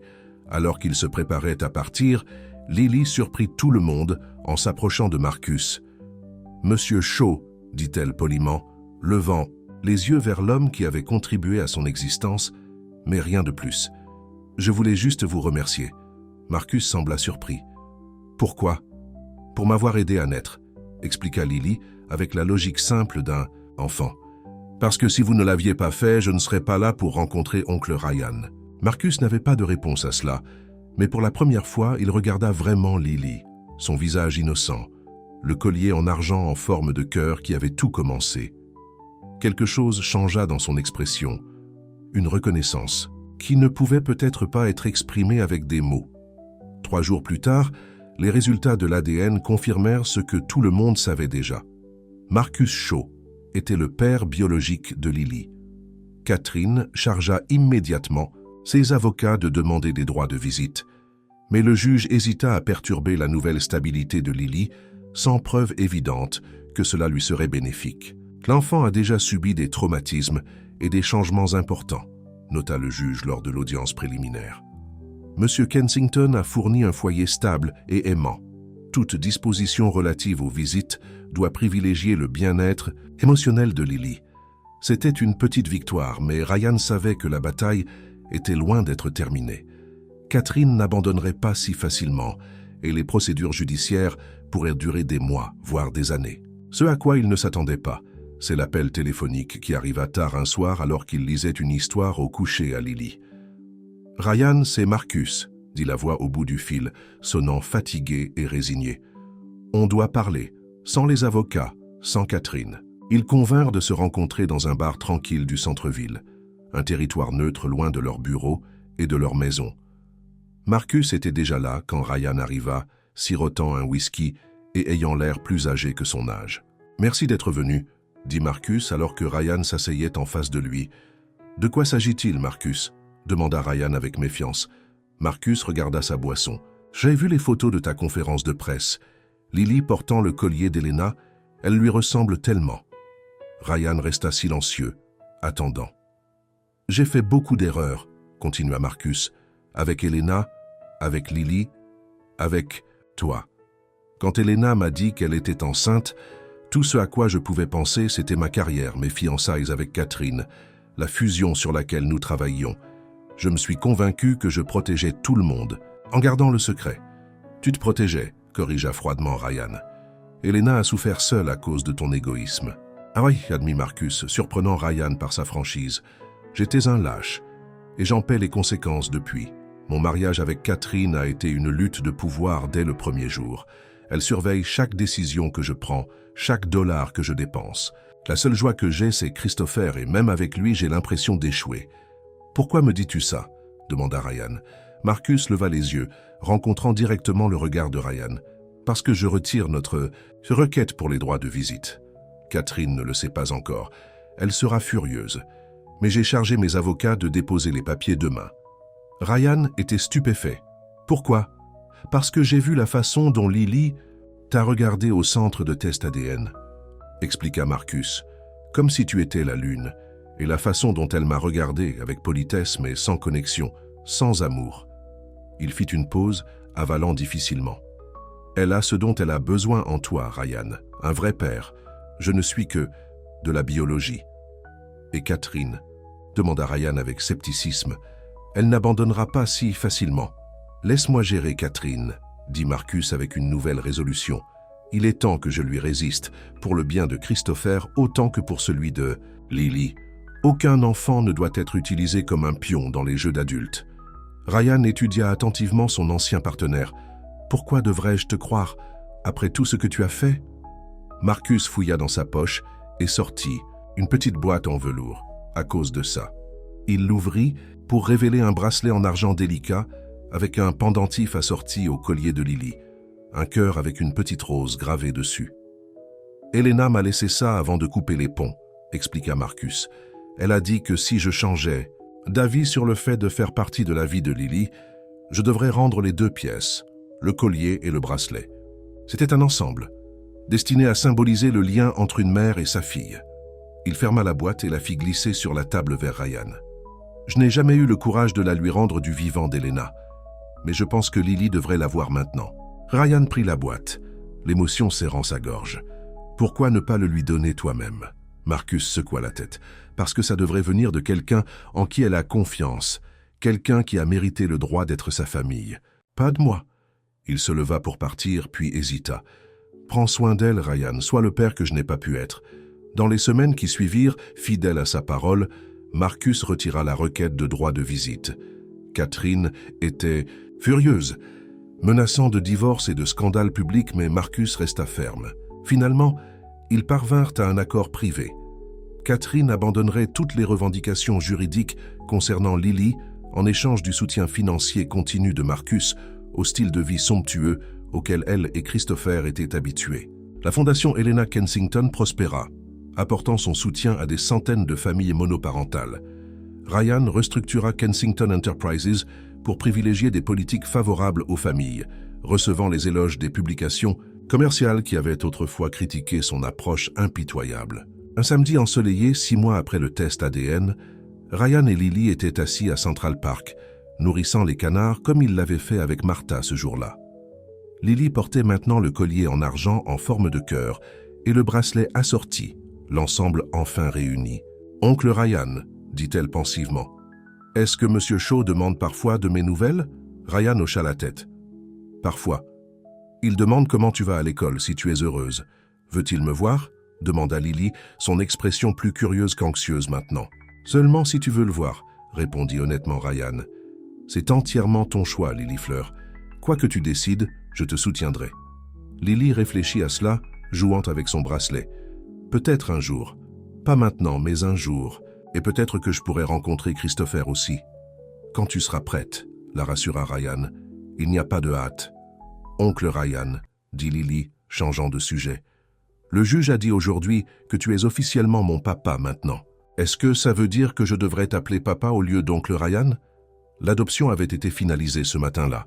Une simple procédure judiciaire qui légalisait ce que leur cœur savait depuis le début. Tu peux m'appeler comme tu le sens, dit doucement Ryan. Oncle Ryan, papa ou même juste Ryan. Ce qui compte, c'est que nous sommes une famille officiellement et pour toujours. Lily rayonna, la lumière du soleil attrapant son collier et son bracelet, en voyant de petits arcs-en-ciel danser sur son visage. Je pense que je vais t'appeler papa, parce que c'est ce que tu es ici. Elle plaça sa petite main sur son cœur. Ryan la serra fort dans ses bras, s'émerveillant de la façon dont une rencontre fortuite